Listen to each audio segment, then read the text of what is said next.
Welcome to episode 93 of the Forward from 50 podcast, where we interview people over 50 who are pursuing new direction for their lives. It's an opportunity for men and women to tell their stories, their way, in their own words. I'm Greg Gerber, the founder of Forward from 50, and your host for today's show. Today, I get an opportunity to sit down with an Oregon woman who is an artist, author, and the facilitator of transformative experiences. Glenda Goodrich, or Gigi as she is affectionately known, shares her incredible journey into wilderness vision questing. It is a practice that helped her transition from corporate life into a deeply fulfilling path of artistic and personal discovery. We discuss the power of solitude in nature, the healing impact of creative expression, and how she guides others through art and self-exploration. She later captured her experiences and the answers she discovered on her various adventures in her book, SoulCollage, 13 Quests, 13 Questions. If you're looking for inspiration to step outside your comfort zone and connect with your authentic self, this episode is for you. So please welcome Glenda Goodrich to the show. Thanks for joining me today, Gigi. I really appreciate the time. So tell us, what have you been doing after you turned 50 that has really given your life meaningful purpose? Yes, 50 was a very important year for me because that's the year I decided to try wilderness vision questing. Wilderness vision questing. I have never heard of that. What does that involve? It is an ancient ceremony done in many cultures throughout the world.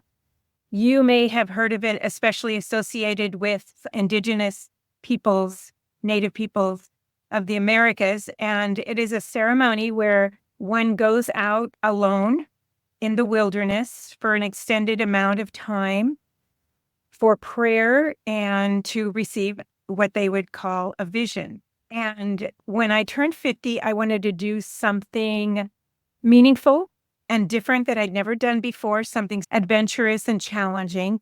And I had read about this ceremony, and for some reason, it really stuck with me. I never forgot it. And I happened to see a flyer on a bulletin board, Women's Wilderness Quest in Death Valley. And that sounded so auspicious and scary.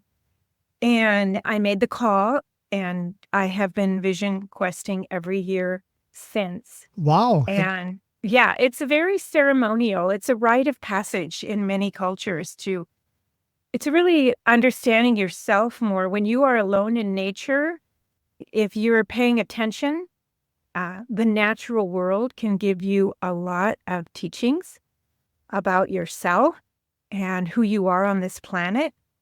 And the idea is to find your deeper purpose. Okay. What do you bring to the world? And when I turned 50, I was an executive in corporate America, and I still felt very unfulfilled. Mm-hmm. And this process of being out alone on the land and this deep self-introspection brought me so much enrichment for my life, including stepping into claiming my title as an artist. Really? That happened. Yeah. Okay. So I can't speak highly enough of the value of connection with the earth alone and really being willing and brave enough to face yourself and all your demons and all your fears and all your weaknesses and your strengths. I've heard of this in Australia, where the native people go on walkabouts. Is it similar to that? Okay. Very similar. I do a lot of walking, actually, on my quests, because you're encouraged not to bring anything for distraction. You fast, so you're just drinking water, and you don't bring books to read, or these days, you don't bring a cell phone. That wasn't the case when I was 50. We didn't have them in that way. But yeah, and you're encouraged to just meditate, do art, look around you for what nature wants to teach. It's like you can be mirrored in the natural world. One of my chapters in my book, SoulCollage, which we'll probably get to talk more about, has to do with seeing my body reflected in the earth, Mother Nature, the mountains, and coming to terms with accepting my body the way it is, because the earth had mirrored who I am so beautifully. Each of us with our scars and our lumps and our upheavals. I had 2 babies. And so it was very comforting to see that, yes, I am a daughter of Mother Earth. And in fact, I even reflect some of her visual signs of imperfection that create the beauty of a body, whether it's the Earth's body or my own. So that's an example of how using a teaching from the Earth and using her as a mirror helped me find my way from body dysmorphia to body acceptance. That's neat. I've been to Death Valley. It is a special place. I have never been in total silence before. And that was the only place that I have ever seen that, just sitting on top of this mountain looking over the valley, and you could not hear a thing. There were no birds. There was no wind. There was nothing. It was almost eerie to be in that area. How long were you in Death Valley? How long did this quest take? The quest has 3 parts. It has what we call severance, which is leaving your life behind. And there's 3 days of that preparation and severance from your day-to-day. So you go out, I went out with a guide and a group. So that's preparation for 3 days. Then there's 4 days and 4 nights of what we call solo time in your power place, where you're fasting and praying and asking for a vision. And then there's 3 more days of what we call incorporation, where you come back to base camp and work with your guides to understanding what nature has brought you and what she wants you to learn from your experience. So it's about around 10 days of a process. So, and as I say, I always go with a knowledgeable guide for safety reasons, and you can get pretty disoriented during that 4-day solo threshold time. And so when you come back, it's nice to have somebody who can sit with you, prepare food for you, welcome you back, sit with you, and help you connect the dots on what happened. Because you often feel like nothing happened while you were out there. It's like you said, it's so quiet. And anyway. Are you fasting the entire 10 days or just the 4 days that you're in the solo time? Just the 4 days. That's still a long time to be fasting for some people. It was a long time for me.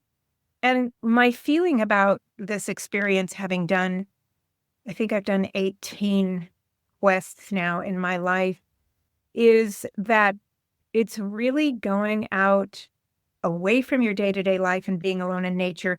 The fasting is wonderful if you can do it, but now I am doing what we call elder questing. And so I do a liquid fast, meaning I drink some protein beverage, because fasting can be really hard on an aging body. Okay. And it's not about having anything to prove. It's about feeling comfortable and safe enough in your body to really be able to sit there and be present for what's happening. When you said you had a guide, does that mean that you were all out with somebody while you were doing this quest and they were maintaining distance, or were you alone sleeping out in the wilderness all by yourself? Oh, you're alone. Okay. But your guides know where you are, and you have what we call a stone pile buddy. So 2 of you who are in proximity to one another, but I'm talking about maybe a quarter mile or so from one another. You have a place where you report in.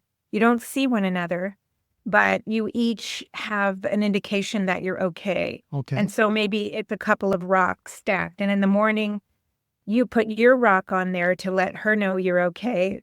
And then in the evening, she puts her rock back down to let you know she's okay.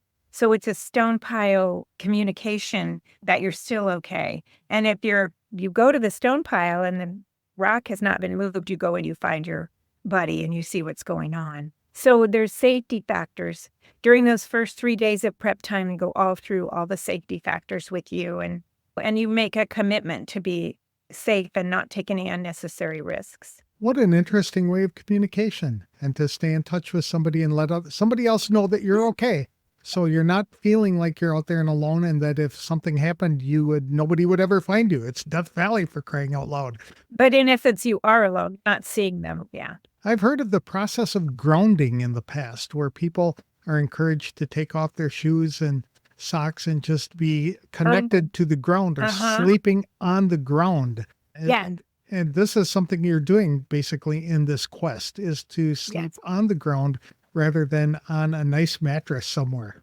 Yeah. I mean, I do have a inflatable mattress Well, and sleep on when it's on the ground. oh, I've also heard it called earthing, where you go barefooted. And there's some theories. I don't know if they've been proven scientifically, but there's some theories that there's an energetic, ionic communication that happens between your body and the earth. that's right. That's Yeah. what the There's other people are telling me about, talking to me about grounding. It really is a way to connect with the earth in a way that just brings you energy and a different kind of a vision or experience of life. Yeah, interesting. Okay. And I think some of these things are beyond words to describe, but there is a feeling associated with them it feels like it's something hidden in our DNA Hmm. that we return to because we are beings of the earth. Look at all the centuries where we lived very much closer to the earth than we do now. Hmm. Of the 18 So, quests, have you led any of them yourself?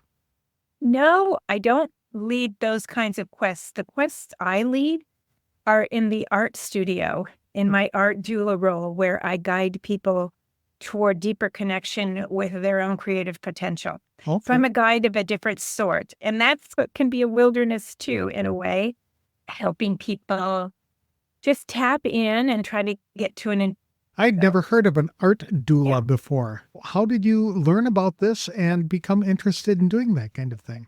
It evolved very organically for me. And I just made up the term Oh, because that's the way I see it, is helping someone birth their own experience. It's very different from taking an art class as far as it's not necessarily about technique, although I can help people learn technique if they're interested in something. But this is more about what's within you that wants to be shown externally through some kind of a creative effort, be it collage or painting or assemblage, shrine making, something like that. I just realized that I was really good at teaching. Sometimes I tease and say I'm a better art mentor than I am an artist. I think because I can do that so much more freely in my own art. Like everyone, I try to really have to work to stay out of judgment. But when I'm working with someone else, it's a very natural thing for me to have a place of witnessing and encouragement and asking the right questions for people. So oftentimes they'll create a piece of art and then we just look into the art to find out what it wants them to know about their internal landscape, as we would with questing out on the earth. You're looking at what's around you and saying, what does this have to tell me about myself? well, That's how I approach the art doula role. if somebody were to create art on their own, just without any judgment and not worrying about technique, and develop something that was really dark, that would say something about something that's being hidden in their life, right? Yes, very well Okay. could. I like the Right. idea that people can do it on their own without that judgment, not an art class where you would be graded on your art. It's basically revealing something through art that's within you. And that sounds like it'd be very Absolutely. non-threatening. If you create a safe environment, it is very non-threatening, and that's part of it, is just making sure someone feels safe and witnessed from a place of what I call curiosity and compassion. Hmm. So I don't have to fix anybody. It's not my job to do that. I just have to ask them the right questions so that they can understand themselves more completely. Okay. That's the role. And as I say, it's just very enjoyable and very fulfilling to see people progress in ways that talk therapy Hmm. doesn't always hit. And I'm not particularly an art therapist. However, what I do is very therapeutic for people. That makes sense. So, Are you doing yeah, this in a group or solo one-on-one with people? both. There is an advantage. The advantage of a group is that you're being witnessed, hopefully, with curiosity and compassion by a wider group of people. So you have a little bigger audience, and we work again toward creating that safe environment for that to happen. One-on-one, people can get to much more personal things that they may feel reticent to talk about in a larger group. Okay. So both have their advantages. Just like with therapy in general. Sometimes people are Yes. more Yeah, comfortable doing it exactly. on their own rather than sharing with a big group. But other times a big group can help pull things out that the person hadn't been considering or been reluctant to talk about. Yeah. Okay. Yeah. And you call that soul collage. What does it Soul involve? collage. Yeah. Soul collage is done in a group, at least in my studio. And I have done well over 100 gatherings in my studio since I started this work in 2013, I think. And soul collage is a process of cutting out images, magazine, calendars, and putting them together in ways that feel natural for you or just things that you like. And then we create 5 by 8 cards. And then we consult those cards, the same idea, to find out what the soul wants us to know through the images that we've selected. So the premise is that what you're attracted to is a mirror for what's happening within you. Mm-hmm. And like you said, they can be very dark, they can be very beautiful, they can be very provocative. The trick is to try to work intuitively when you're choosing your images. I say, let's work from the head down or the neck down into the heart space. And these cards, these 5 by 8 cards, can become like your own oracle deck, if you will, Mm-hmm. to consult because you've made them yourself. And we have themes like this month, February, next month's theme, February, is self-love and interconnection. And so they will make a soul collage card that illustrates their self-love and their connection to themselves. And that will be a reminder for them. And we read the card to see what it wants you to know. Mm-hmm. Yeah. So it's very powerful. I remember doing something similar in high school where we had to go through the magazines and cut out pictures of things that interested us. And we were told that we had to focus on the reality of what we were rather than what we envisioned or what we wanted to be. Is there, is there a difference in that approach for somebody as to focus on what they really are, not what society expects of them or what they inspire to be? Yeah. It really can be either one because sometimes they're aspirational, Okay. meaning this is what I would like to have for self-love for myself. Mm-hmm. But sometimes they are dealing with the reality of what is in terms of here's a part of myself that I wish I could love more Okay. fully because this part of myself is incomplete. And so it can go either way. I keep it pretty open and let people delve into it in whatever ways works naturally for them.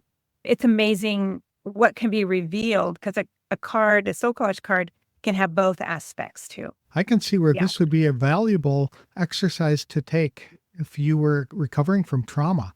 People sometimes absolutely. bear these trauma experiences early in their life and they take them with them up until their 50s, 60s, 70s, and beyond because they never really deal with it. But this seems like a very safe way for people to come to grips or come to terms with what happened to them. Yes. And I try to make it a very gentle way as well because I never want to throw somebody back into a traumatic experience. But in January, our theme was fresh perspectives. Hmm. And I encourage them to take an experience in their past, not one that's a huge trigger, but something that's happened that they would like to reframe. And then they made a card for the new story of that and how it could be reframed. Okay. We called it Old Story, New Story. And it's getting at what you're talking about, which is things that live in us that that can pop up over and over again, the same old thing we tell ourselves. Mm-hmm. But if you make a soul collage card for what you now want to reframe that to tell yourself, it's very powerful. That Yeah. So an example is in 2024, I had a family experience that really upset me. And my new way of reframing that is I learned so much about my family and myself through that difficult time. Mhm. It doesn't have to be something completely imaginative and new about the story, but it can just be another way of reframing it because life is going to happen to us. That's And right. the question is, what are we going to do? Does life happen to us or does it happen for us? And that framing is so important because it's if you're smoking and a smoker and want to quit, telling yourself that you're a smoker who wants to quit is different from saying I'm a non-smoker. Because once you incorporate the non-smoker attitude and identity, it's much easier. I've heard from people who've tried to give up that addiction. Yeah, makes sense. Is your studio in your home or do you have to rent a retail Oh, yeah. place? It is. Okay. Never mind. My studio is in my basement and it is called the Down to Earth Studio because we actually do go downstairs into the basement and it's a beautiful atmosphere with lots of art and a classroom set up and I've got tons of images down there for SoulCollage and lots of art tools and fun things. So I love it. How many people can you fit in your house? the studio, I can do about 10 people comfortably for SoulCollage. It depends on the class. Some other classes, I just limit it to 8 because it takes more space. So if we're doing process painting or something like that, we just have 8 people. Very good. What did you do as a corporate executive? Oh, I was a human resources director and VP level for all the problems in the company that have to do with people. Absolutely. Sometimes you Yeah. feel like a babysitter, don't you? Yeah, there was an aspect of that, but if done well, you also can feel like you're making a quality work life better for people because it covers employee relations, benefits and compensation, hiring, organizational development and training. So it can be holistic and comprehensive too. But yeah, there's a babysitting aspect and there's a policing aspect that I never really liked, but it came with the territory. You got to do what you got to do. It was a good career for me. Tell us about this book, Solo Passage, 13 Quests and the 13 Questions. Yes, I decided I wanted to write down some of the experiences I had on questing, right? Mhm. So very informally, I had a lot of journals. As I mentioned, it's encouraged to journal while you're out there. And so I had a lot of journals and just started dabbling with it and decided that it would be wonderful to have a legacy project for my grandchildren and great-grandchildren, for them to know who I was and what I loved and what I did. So I was not a writer per se in that way. And so I started taking writing classes. And I worked with different writing teachers and different writing mentors for about 4 years, 5 years actually, as I continued to turn these stories into a book. And so the book was published last fall, and it's just been an amazing experience, a great ride, enabling me to meet people like you and do podcasts and book some book tours and things. And the book is really about the healing and restorative powers of nature as illustrated through the experiences that I had on these my first 13 quests. Okay. And each quest has a question that I took out with me onto the land. Things like, how do I find forgiveness for myself and others? Big questions. What is my own spiritual authority? I was raised Catholic, and I had a time when on a quest, was really challenged about that. And so I found my place in my own spiritual Mhm. foundation. Questions about, had I waited so long to pursue what really mattered to me in life, meaning art. And so that each chapter it's a memoir. Okay. So each chapter is about the beauty that I experienced in nature and also about how it healed something within me that was left unresolved. Is this something a person could read and then have enough information to go on a quest on their own? For example, somebody who lived in Wisconsin, go into the woods for a week. Absolutely. And Okay. I would encourage them to find a guide. Oh, a guide would be But yeah, important. Okay. it tells a lot about the process and the ceremony. It's woven into every chapter. Having a guide is important for what reason? Safety Safety, right? and somebody who understands the ceremony and the depth of the ceremony. Because you only know what you know as a quester. And it really takes somebody to meet you where you are and bring you up to the next level of understanding of what happened. That's a very good point, because otherwise Yeah. you're trying to do it on your own and you might be missing something important or have a false interpretation of what you're hearing or seeing. Yeah. It goes back to, Greg, what you were talking about with experiences that you've had in your past that are just sitting in there and they go around and they spin, and you need somebody to help you pop up to another level of Right. seeing it. Exactly. Because many times And we tell ourselves stories that are basically excuses, and we need to move beyond those excuses or exactly. casting blame on somebody else when we're ignoring our role in the situation. Very true. And nature is a part of that ability to see it differently if you're open to it. Would you ever consider taking your grandkids on a quest and guiding them? I would encouraging them to go on a quest. Okay. I wouldn't go with them because here's the thing. This is just for me personally. Sure. They will need to deal with things that they might not want me to know about. Amen. As a family member, I encourage people to go with somebody else. But my grandson, it's so cute. And in the first chapter, the introduction actually of my book, I start out with my grandkids, both when they were smaller.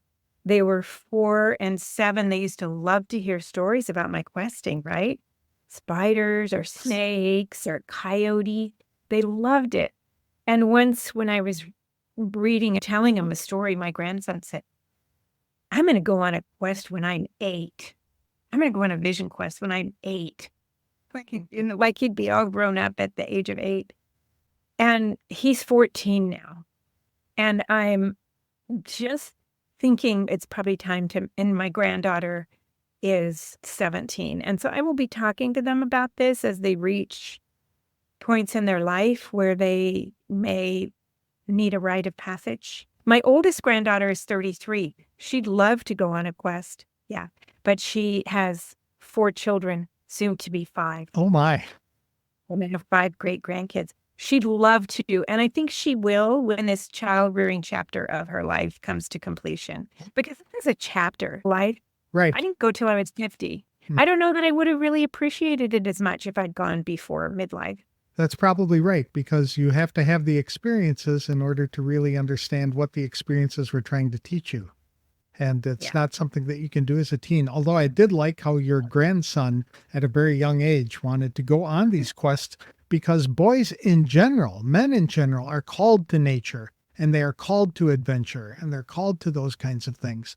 And many times they try and suppress them, or society encourages them to suppress them, and they wind up miserable. So when they embrace these kinds of things and the adventures and the quests, and, as somebody myself who believes in God, who God gives them this vision of what their life should be, they embrace that, their life will be turning out much different than they probably expected. So true. I really appreciate you bringing this up about men's connection, natural connection to the natural world, which is a connection to God or the Great Spirit or whatever your word is for that. And I know that many men, my son included, they hunt as a way to connect. And he's very respectful in his hunting. He uses all the meat. And I realize for him, this is his intimate connection with the natural world. At least it's something. But I really appreciate that there are men's quests just for men to deal with the challenges of being a man in this world today and being cut off from many of your natural tendencies for whether it be hunting or protection, or there is a role there. That's right. And when you factor in the fact that most boys are growing up without their biological father as an influence on their life, having these kind of men quests and being with other men who can help guide them to the next step. That's all it is, right? Taking it from where they are now to the next step can be a life-changing experience.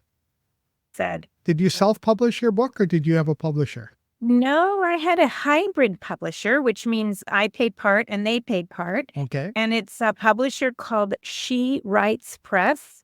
They publish women's books. They were wonderful to work with. They're very well known and they have a very good reputation in the hybrid book publishing industry. So they were very helpful. How did you find this group? I happened to take a course from them called Write Your Memoir in 6 months, I think is what it was called. And during that process, one of the founders of the publisher, she was my mentor in the class. And at the end, she said, "Are you going to publish your book?" And I said, "I'd like to, but I really don't want to get into finding an agent." And I had heard nightmares stories about that. She said, "We would love to publish your book." And so it came that way for me, really nice and an easy way. I didn't have to beat the bushes or make a lot of applications for. I think it's really hard to get a book published, which is why I went the hybrid route. But That is a good idea. People who are comfortable with self-publishing can take that route, but some people who might need help doing it can go this hybrid route and have a that's guide to right. mentor them in the process. That's right. They helped me choose the title, the cover art, which I love, and they helped me with editing, developmental editing, and copy editing. It took me about 7 years from the start of wanting to write a book, and then all of the classes I took to publishing the book. So about 7 years. People don't realize how hard it can be to write a book. There's a meme circulating. It's write the book you want to read because you're going to be reading it over and over again as you're writing it. Amen. So That is so true. super. Yeah. What's next for Gigi in 2025? I'm really facilitating a lot of art gatherings, retreats, and classes here in my studio. I'm 73, Wow. and my life has never been so full or so fulfilling. With all the chaos in the world and everything that's happening, I often am just so amazed at the juxtaposition of, I feel like I'm living such a good, full life. And I know that there's a lot of people in the world who aren't. And so I feel very grateful and humbled that I get to work with people in this way. I feel in my way, I'm making the world a better place. I would agree. And I thought in my 70s, I'd be winding down. Not at all. I find that Not at all. encouraging. If you could roll back the clock, though, is there anything you'd do differently? Oh, gosh, yes. There's a lot of personal things I would do differently. I think, although I say that, and then you realize everything you did, every decision you make brings you to what you have today. Exactly. So how can you question that? One of my mottos is just do the next right thing where your heart is leading you. Just do the next thing. And you don't have to really know or plan it all out. That's how I got where I am. I just did where I felt like I was being guided or what I loved. And yeah, I probably would have gone to become get an MFA, What is in an art. MFA? a Master of Fine Arts. Okay. Yeah, I probably would have. That would be one specific thing I could say that I would have done differently. However, the career I had in business was a good career for me, and I'm financially okay now because of that. So again, if I'd have gone to art school, I probably would have been a starving artist. You very well could have been. Or you would have a career in art and then you'd have to learn graphic design and all that other kind of stuff for today's work. And who knows what direction that would have Exactly. taken. Yeah, and mostly I'm self-taught, which I'm happy with. If And I'm interested in something, I pursue it. I've heard other Yeah. people say, if I had to go back, I may have gone in this direction, but then I would have made all kinds of different mistakes in that area. So who knows what would have happened. So that's Right. great. Do you have any advice for people over the age of 50 to help them either identify a passion for their life or pursue it? You know what I'm going to say, and that is to go on a wilderness vision quest. Truly.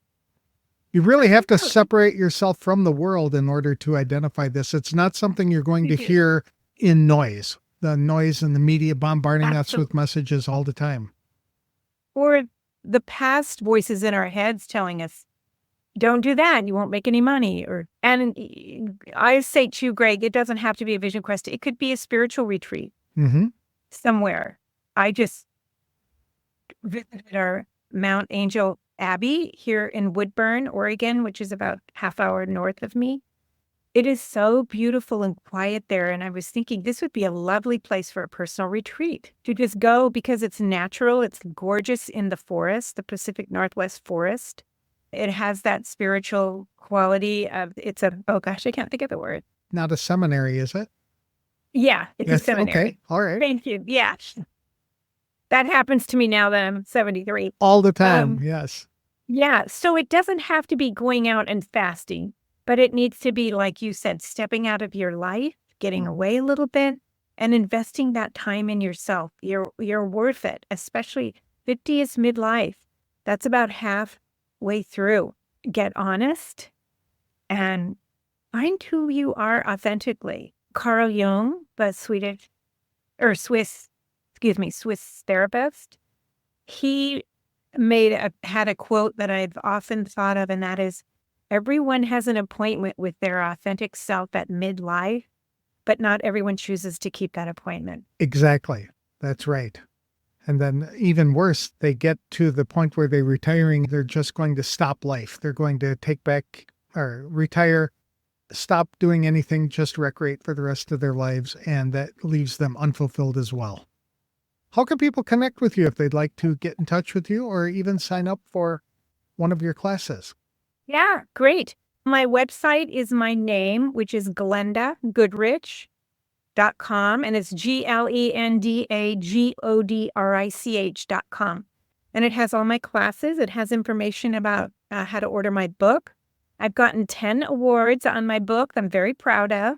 So it has a list of the awards that I've received. And yeah, I'd love to hear from people. Are you active on social media? Yes. My Facebook, again, is just my name. Mm-hmm. And I have Instagram, which is at Glenda Goodrich. So very good.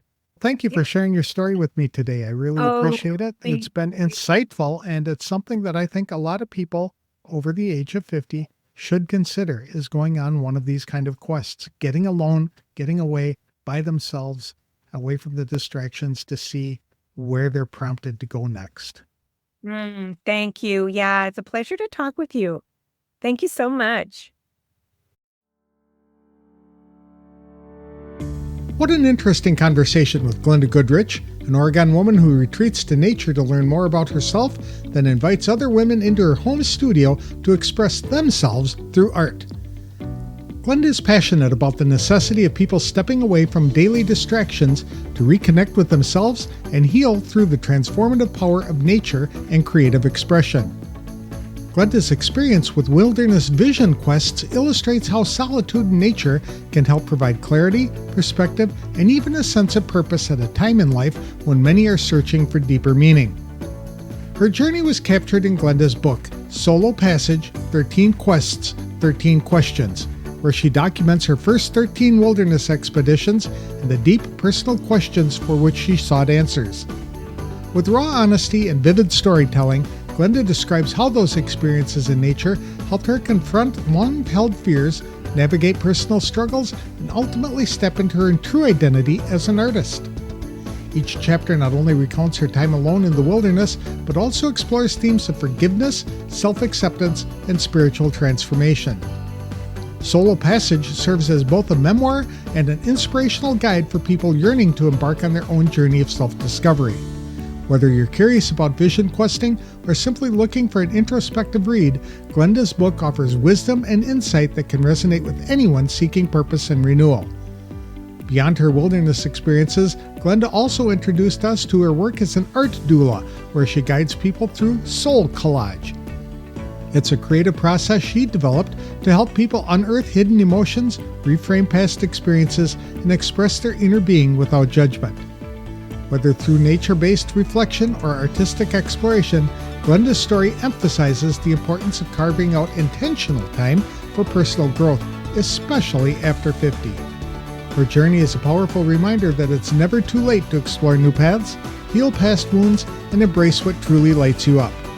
If you're feeling stuck or searching for more meaning, perhaps it's time for you to embark on your own vision quest. Whether that means stepping into nature, picking up a paintbrush, or simply taking time to listen to the voice inside you. To learn more about Glenda's work, her book Solo Passage, and her art classes, visit her website at GlendaGoodrich.com or follow her on Facebook and Instagram. Her book is also available on Amazon and in other bookstores. That's all I have for this week's show. If you'd like help in identifying a purpose for your life or to get help planning your next steps, I'm offering a complimentary brainstorming session to members of the Forward from 50 Facebook community. For details, connect with me on Facebook or visit www.forwardfrom50.com. I'll have another inspirational interview on the next episode of the Forward from 50 podcast. Thanks for listening. If you like the show, please consider leaving a review wherever you download the episodes.